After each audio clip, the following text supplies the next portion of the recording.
My lifelong best friend pulled a pregnancy prank at her baby shower, announcing to everyone that my husband was the father. She knew we'd been struggling with infertility for years. Sarah and I had been inseparable for over a decade. When she got pregnant, I was ecstatic. She asked me to be the godmother and organize her baby shower. I spent weeks planning everything perfectly, and even paid half the catering fees as a surprise gift. The day arrived, and everything was perfect, until Sarah stood up during lunch to make an announcement. I'm thrilled to tell you that my husband, Mark, and I are expecting, and I have someone very special to thank for that. She pointed directly at my husband, Michael. Everyone, I'd like to introduce the father of our baby. I almost choked on my food. The room fell into eerie silence. My husband grasped my hand tightly under the table. All eyes were on us. Here's what made this devastating. My husband and I had been trying to conceive for years with no luck. We'd accepted that getting pregnant might not happen for us. I'd shared this struggle with only a few people, including Sarah. My eyes welled up with tears. Then Sarah burst out laughing. I was just kidding. This is all a prank for my Instagram. I have cameras everywhere. I couldn't believe it. A few guests let out nervous laughs, but Mark, Sarah's husband, looked furious. He pulled her outside, and we could all hear him. I can't believe you would do this. They are our closest friends. You made a mockery of our baby shower and humiliated me in front of everyone. Then Mark said loud enough for everyone to hear, I'm done with your immaturity. We're done. I will love this child,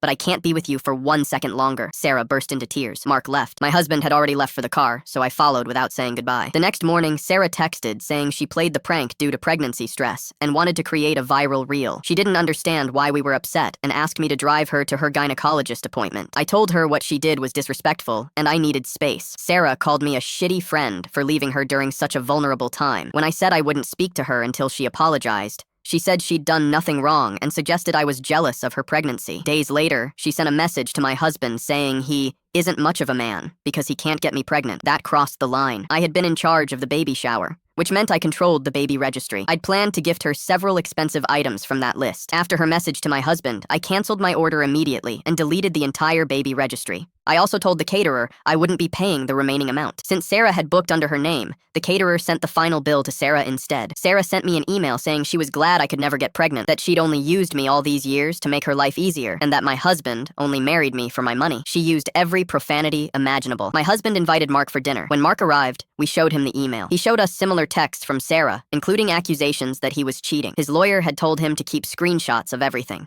Mark and Sarah officially divorced. Due to her pregnancy and lack of work experience, Sarah couldn't support herself and had to move back in with her parents. After the disastrous baby shower, everyone quickly dropped her from their circle. Sarah had no choice but to pay the caterer's bill after they threatened legal action. She sent me emails blaming me for how her life turned out. Despite medical tests showing she's perfectly healthy, her actions have no excuses. My husband and I moved past it after a month. We're currently in the Maldives on vacation while Sarah pays bills from her parents' house, friendless and divorced. Sometimes karma handles things perfectly on its own.